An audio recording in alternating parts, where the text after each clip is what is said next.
Assalamualaikum warahmatullahi wabarakatuh. Ketemu lagi dengan Angkatan 9 Kelompok 2 Ganjil, Latsar Kemendikbud PPSDMA Perhubungan.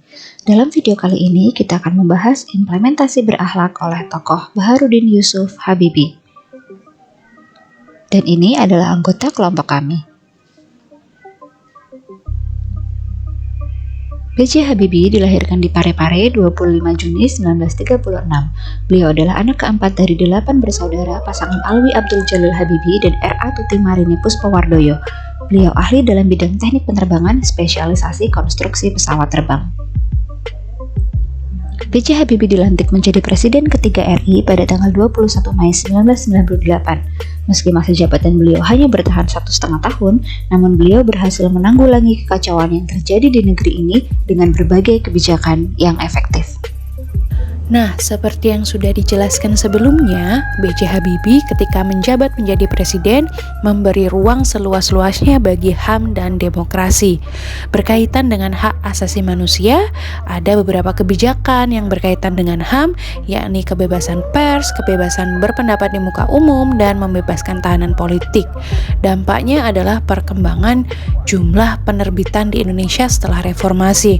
Selain itu, untuk menyelesaikan krisis moneter, B.J. Habibie melakukan restruksi dan rekapitulasi perbankan melalui pertukaran BPPN, melikuidasi bank bermasalah, menaikkan tukar rupiah hingga di bawah 10.000. Di bidang reformasi hukum, B.J. Habibie melahirkan undang-undang penting tentang larangan praktik monopoli dan persaingan yang tidak sehat, serta mengesahkan undang-undang tentang perlindungan konsumen. Ini sebuah prestasi sendiri bagi B.J. Habibie yang berhasil membawa Indonesia keluar dari krisis ekonomi.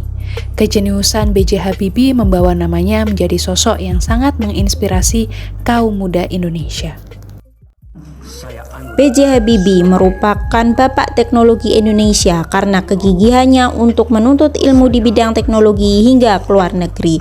Selain itu, Bapak B.J. Habibie juga diberikan kepercayaan untuk menjabat menjadi Menristek selama 4 periode, sebelum akhirnya beliau terpilih menjadi Presiden Republik Indonesia yang ketiga pada 1998. Selama menjabat sebagai Menristek, Bapak B.J. Habibie juga diamanahi sebagai Ketua Ikatan Cendekia Muslim atau ICMI yang pertama.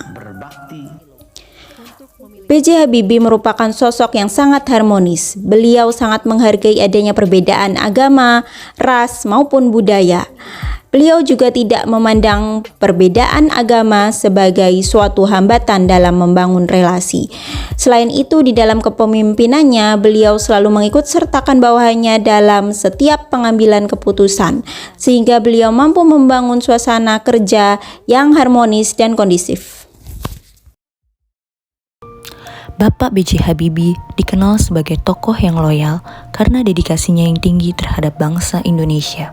Kecintaannya pada NKRI ditunjukkan dengan kembalinya beliau ke tanah air selepas menempuh pendidikan pada studi penerbangan di Jerman untuk memimpin bangsa ini menjadi Menteri Negara Riset dan Teknologi sejak tahun 1978 sampai Maret 1998. Sebagai Menristek, Habibie mencanangkan tekad untuk mengimplementasikan visi Indonesia pada riset dan teknologi, khususnya pada industri strategis.